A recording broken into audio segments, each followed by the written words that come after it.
Hey team, welcome back to another great episode of the Intentional Agribusiness Leader Podcast. This is your host, Mark Jewell, and today I am joined by Graig Whitehead. He's the Director of Biologicals and New Tech at ADM Fertilizer. Graig, welcome to the show, man. Hey, thanks for having me, Mark. Appreciate you taking the time. Appreciate the opportunity here. Love it, man. Well, we've gone 20 minutes without recording, just talking about the biological space, and I'm sure that more opportunity for that to come up. But let's get into the first question. What does it mean for you, Graig, to be intentional? So, intentional from a leadership perspective for me is I think quite simple. I think more simple than maybe we let on. I genuinely believe, not just as an industry, but almost as a society, that one of the things that we do very well is overcomplicate things, Mm. and I'm not a big believer in that. I I've seen with my own eyes, through my experience, better part of a decade in direct leadership itself, as well as my learnings from farm selling to regional merchandising and whatnot through the course of my career. The ability to converse with somebody in a one-on-one fashion, look them in the eye, have that conversation, be it difficult or not, that in and of itself is so crucial. Um, nothing, nothing proved that point and drove that point home more for me than during COVID, when I switched organizations from Nutrient Ag Solutions to ADM Fertilizer in the middle of COVID. When I left Nutrient, I'd been there for almost 15 years. I knew everybody. I knew what made them tick. I knew how to talk to them. I knew when I needed to push a button, how to push said button. Like, all of that stuff I inherently knew. So when everything moved to Microsoft Teams or Zoom or whatever, there was really no transition. There was really no issue. I mean, any change that needed to be made or difficult conversation that needed to be had, it could still be had. But then literally the next day, I'm logging onto Zoom or Microsoft Teams or some virtual mechanism, and I'm talking to people that I've never met before. And it helps when they turn their camera on, but it's not the same. You don't know how exactly to read them. You don't know exactly how to talk to them. You don't know those little, like, water cooler jokes that you can make, right? Like, you don't.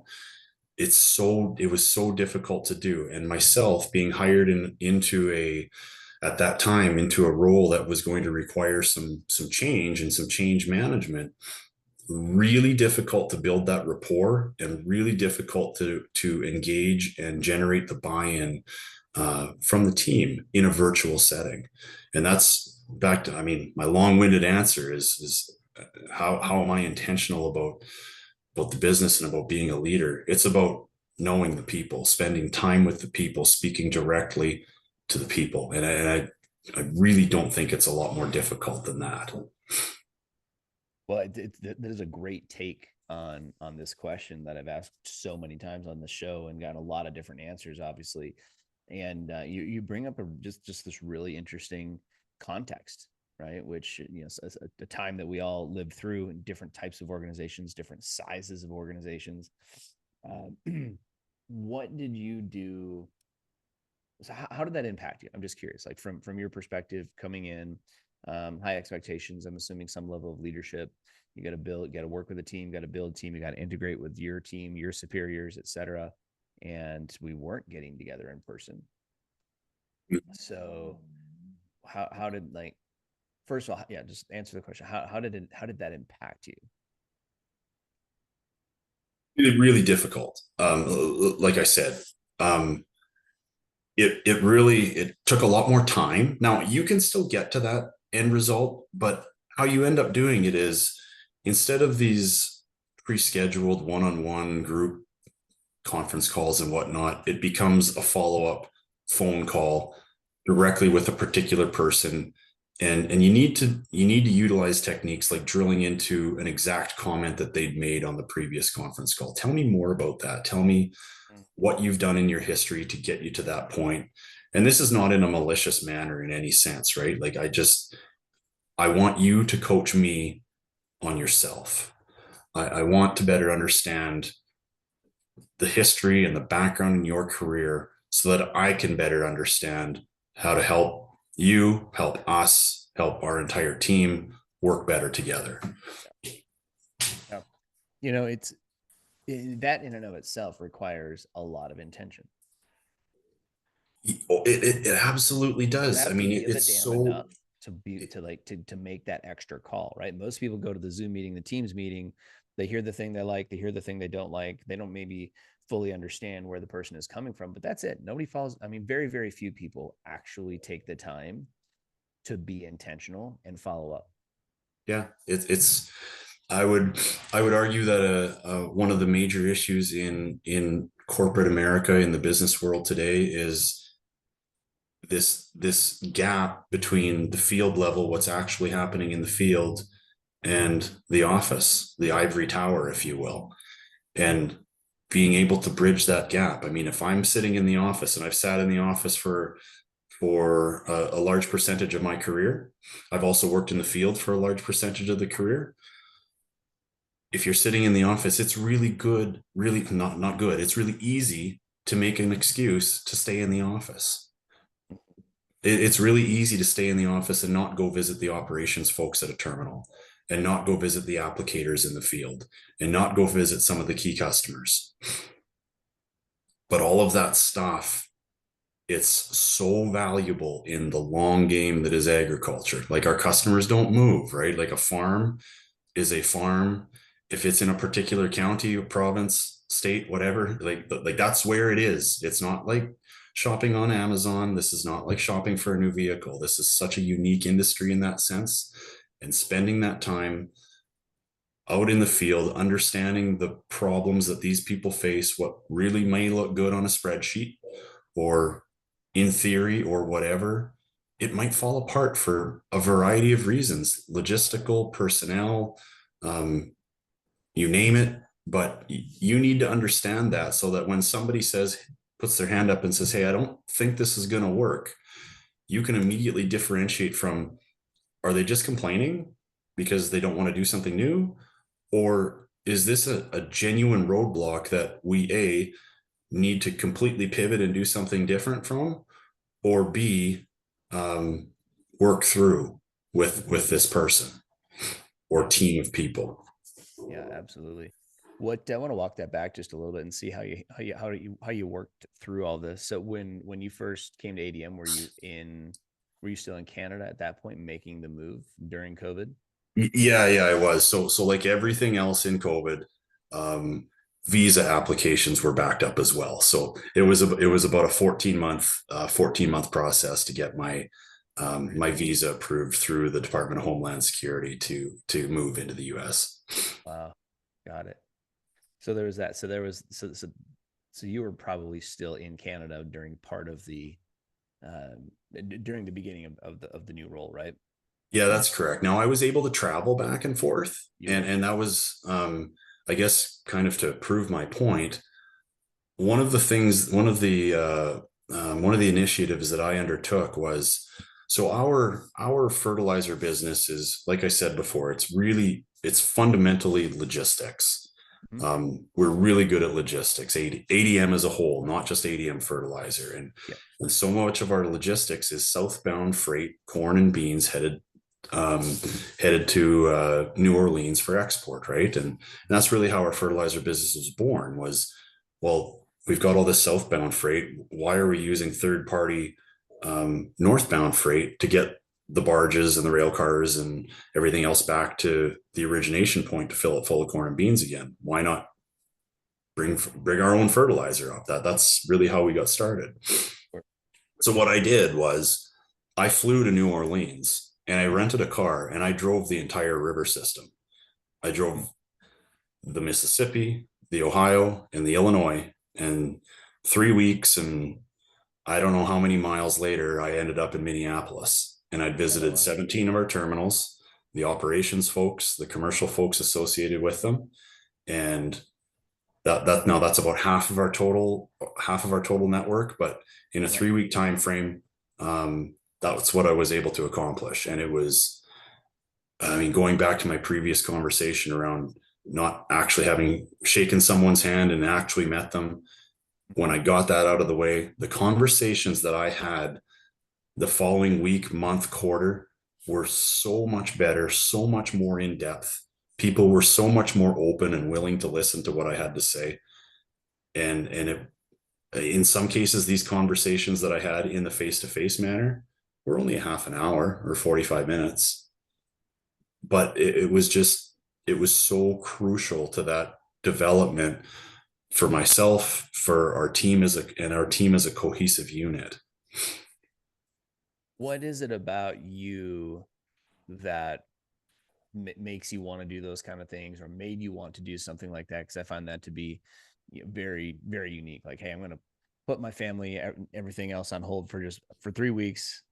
I'm going to go hit the road, and actually go out and see these people, which, I suppose at least in our business, thank God we were in agriculture. You could go do some of those things. It wasn't great for the training business. People weren't doing much actual in-person training during that time, but but we were still moving fertilizer, right? We were still moving commodities around the country, and so people were somewhat accessible in some cases. So anyway, what is it about Graig that just made like this? I know this is something I got to go do in order to get this connection. Well, okay, let me comment on one thing that you said first, and then I'll answer your question about the family. It is, I cannot understate how crucial it is for this communication thing that I'm talking about to not end when you walk in the house. Like if you don't have an understanding spouse and an understanding family, and you're not communicating, this is my plan, this is my theory to them, a lot of this is going to fall apart before you even get a chance to get going, right? So I want to be really, really clear about that. And I've got a very supportive network at home, which I'm very appreciative of. So great. Yeah, no, that's fantastic. I absolutely need to make that clear. But then to answer your question, like how did I get to where I am? How did I get here? I mean, is it something that you're born with? Is it something that you learn? Both, I suppose. I mean, some people inherently they're just inherent introverts, and it's really difficult to do. I'm not. I guess I'm kind of in the middle. Like I don't need to be the life of the party, the center of attention. I need time almost every day to just decompress, be by myself. Like I can't be on all day long either. I genuinely believe that everybody needs some outlet that is just them, doesn't involve family, doesn't involve work, doesn't involve children. It could be reading, could be a physical activity, could be playing the piano, just something that you're almost borderline obsessive over, that is just you, that you can commit a half an hour or an hour or whatever a day and just disconnect from everything and allow everything to recharge and be fresh and be better. Again, that's kind of a tangent too, though. So back to your question, like how did I get here? I think I always enjoyed being around my group of friends. I always enjoyed being around people. But as I got into the industry, quite literally, the first thing that happened to me. So I moved to a town 700 miles, 1,100 kilometers to the northwest of where I grew up in Paradise Hill, Saskatchewan. Working for a company called Agricor United. And on day one, what are you doing? Well, you're filling out tax paperwork and onboarding paperwork and a few documents and stuff like that. And when I got that wrapped up, my boss, he gave me a cell phone, he gave me a customer list, he gave me a set of truck keys, and he said, "I'll see you on Friday." And I was like, where's my manual? Like, what do you mean? I'll see you on Friday. This thing. And then it was like, oh, okay, I'm just supposed to go talk to these people. And then I did. And then all of a sudden, I'm brand new. I don't know anything, right? I'm green behind the gills as ever. But every farmer was receptive. Everybody was inviting me in for a cup of coffee. And then I did it again and again and again. And then the next thing you know, I'm not making outbound calls anymore. They're phoning me. Hey, can you get me this? Can you deliver that? Can you price me on this product? What do you think about that? And it started to dawn on my mid-20s underdeveloped brain that like there's something to this. Hmm. And then as I progressed through my career, and I say this to a lot of people, that um, some of my best learnings were from some of my worst managers as well.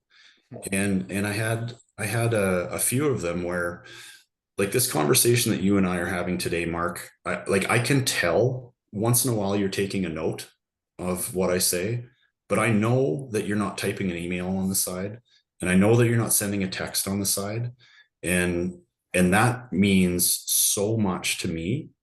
And if I'm managing someone, or if I'm speaking to my manager, it is so important that, like, if I'm speaking to my manager has a lot going on. Who doesn't matter who they are. They've got a lot going on.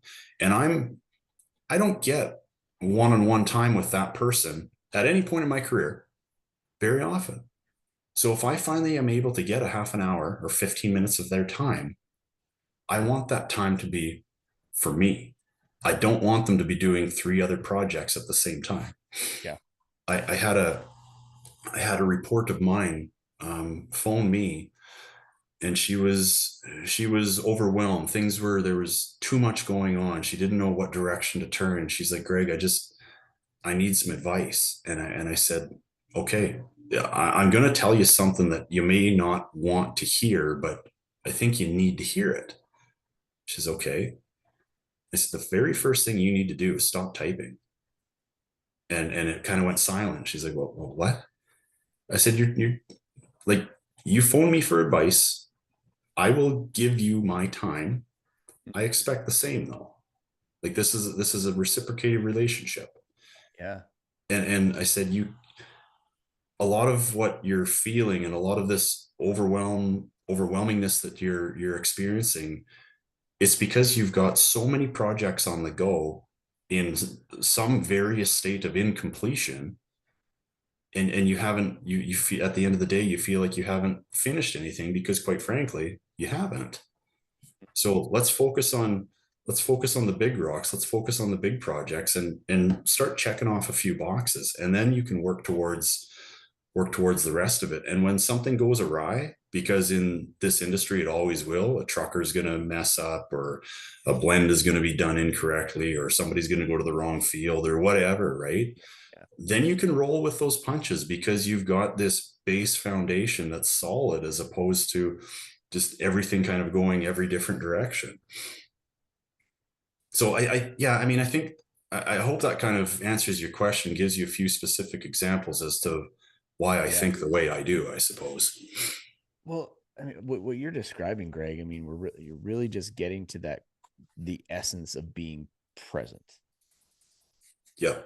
right? Just Yeah. being present. I have a tattoo on my right bicep here that says "Be now," period. Give back, period. And that was from my dad uh, years before he passed away. This kind of became his thing that he would talk about, and he had just gotten to that stage of life where he recognized that just being there in that moment was more important and carried more value, carried more weight than anything, Mhm. right? Like just be there, like put the phone on. Phones weren't really a big issue in his time. So this wasn't even like phones or computers. Before we had all the tech, believe it or not, we were still distracted and overloading ourselves with all kinds of extra stuff, right? Yeah. Yeah. So imagine, now it's just multiplied.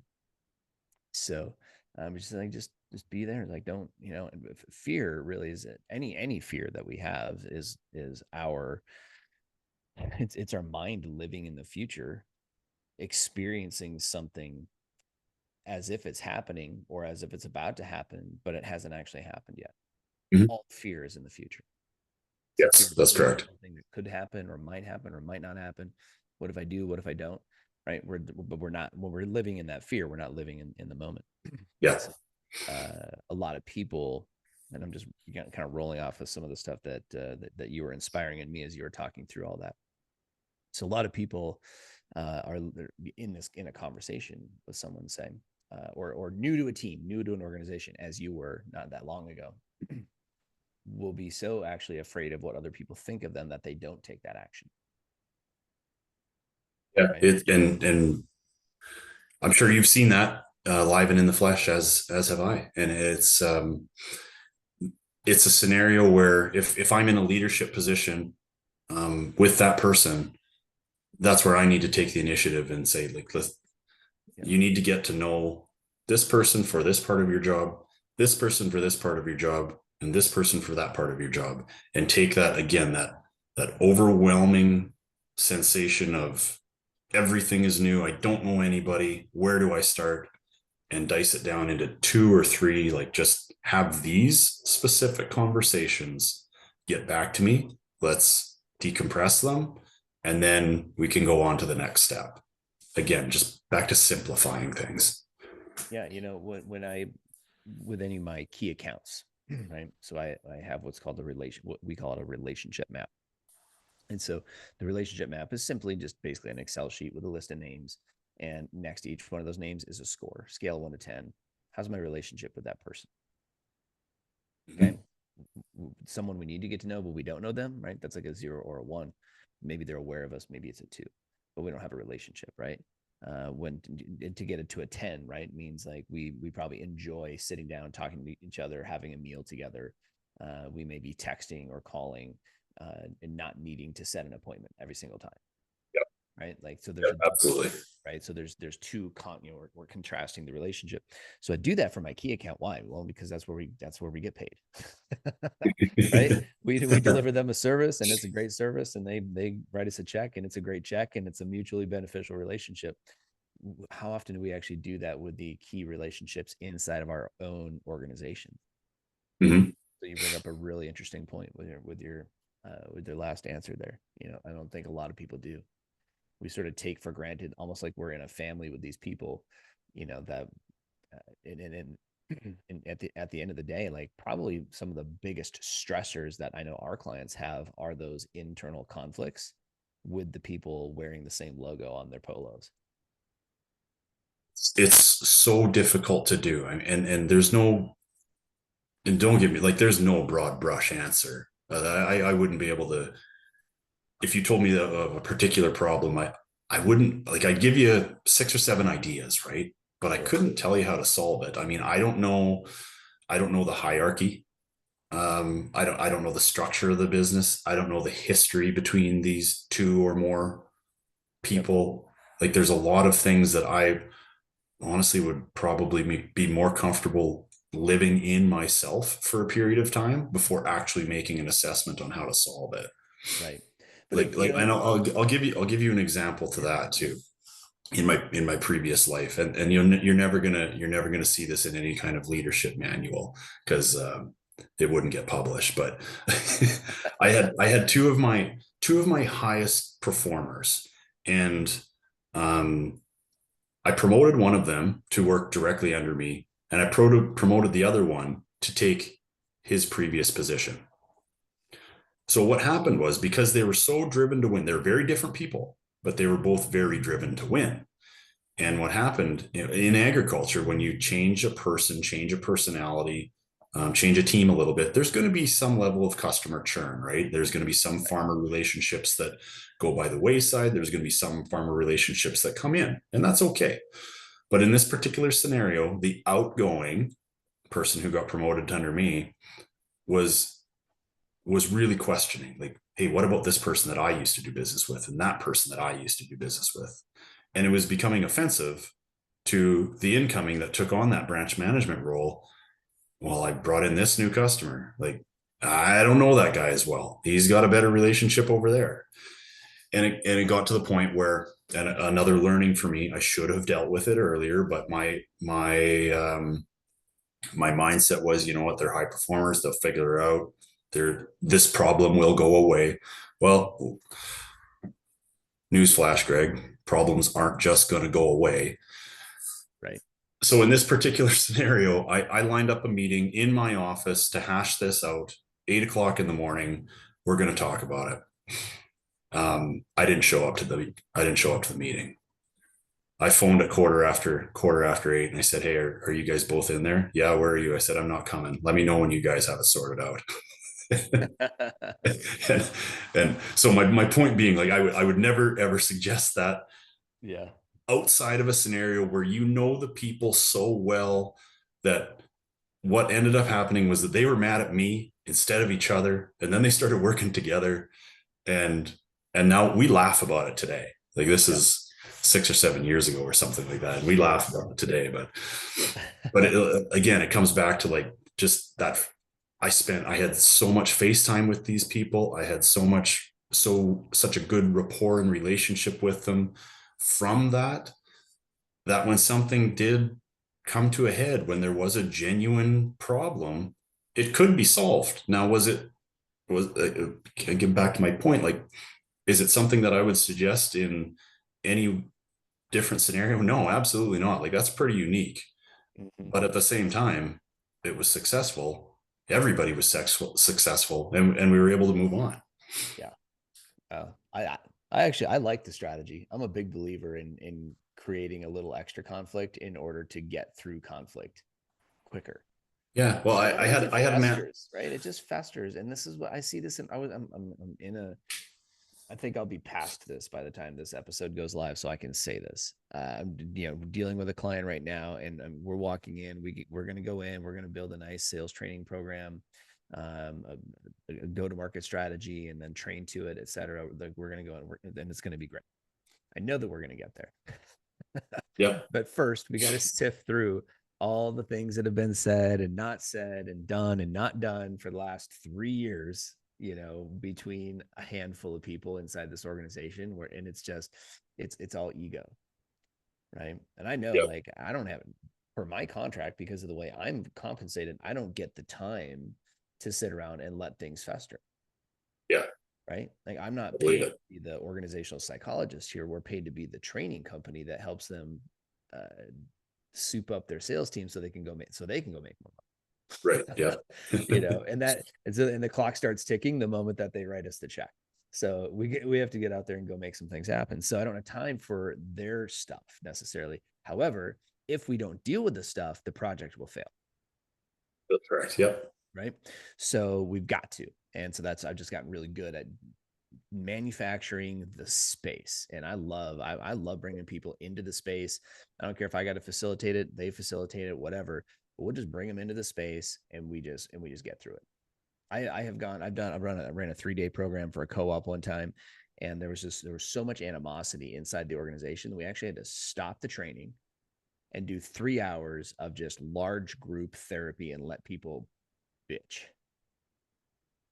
The And that amount was the what amount allowed of us to move value forward. that you probably brought in that scenario by being able to read that room and pivot on a dime Yep. was worth whatever they paid you in the end. Like, that alone, before you even got into any of the training stuff. Right. Yep. Yeah. I'm a big fan of Lencioni, and when they talk about the 4 stages of the team, right? We go through our forming, our storming, our norming, and then our performing, right? So the team comes together, and inevitably, because of our human nature, there has to be some form of a storm, right? Some conflict, and that conflict is really, really important, because it doesn't have to be like fighting conflict or fighting against each other. It could be a big challenge that we have got to tackle together as a team, right? Some sort of a mountain to climb, so to speak. But we've got to have that forming stage, and often in the from the time frame of whenever the team comes together, before they can really start to hum, before they really start to get along, there's going to be some grifting and some infighting and some challenges, and you have to have it, and you have to address the conflict and allow it to happen. And if you don't, you actually stunt the growth of the team, and it will never become as good as it could. Yeah, that's correct. And I mean, it goes back to one of my favorite lines. If everyone in the room is thinking the same thing, there's really only one person thinking. Yeah. Exactly. Yep. So, that is a really, really good thing. It's crucial for a team to have that not dissent, but and not argumentative, but differing opinion, and Yep. being able to challenge each other and accept the challenge and not take it personally. And at the end of the day, being able to understand that sometimes maybe you do have a very valid point. Maybe you are right, but maybe we are still going to go a different direction. Yeah, absolutely. Absolutely.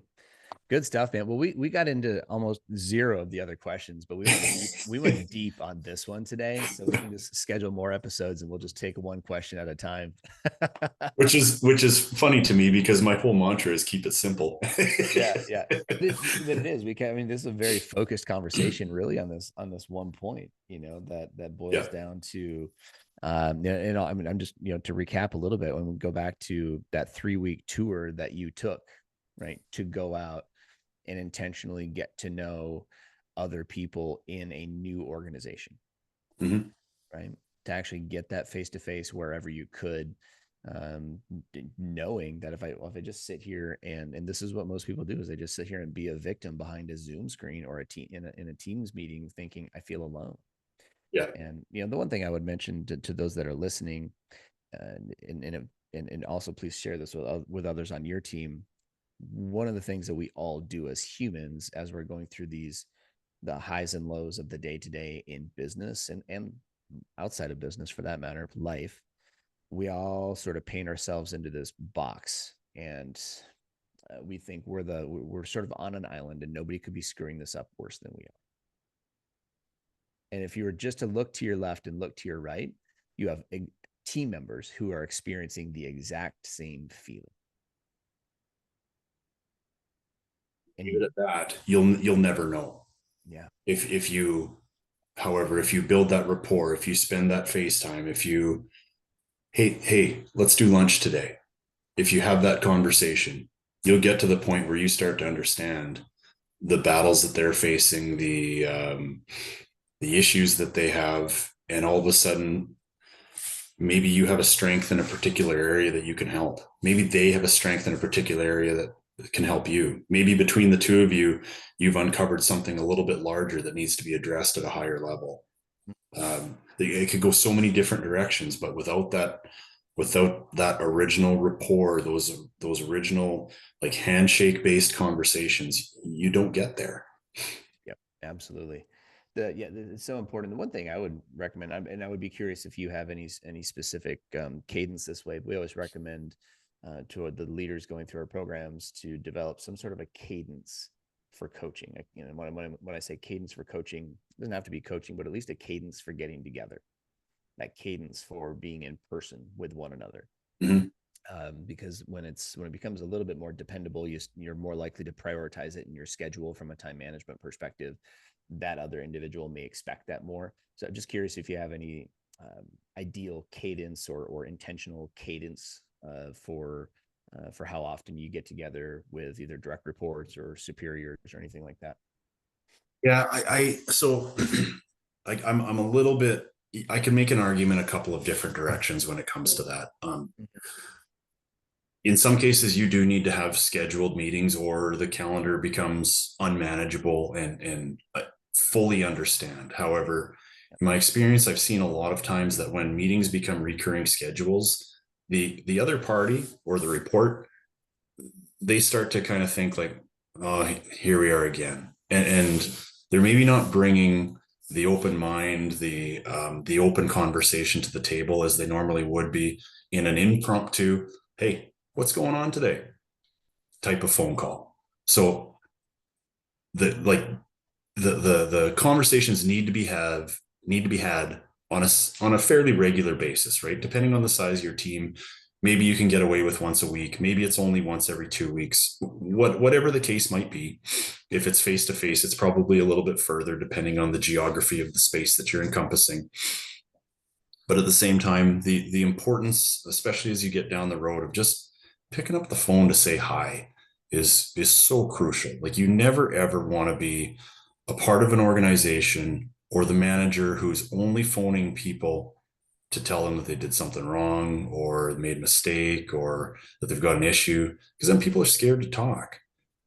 They'll talk to each other behind your back as a leader, and that's bad. I don't need to explain that, I don't think.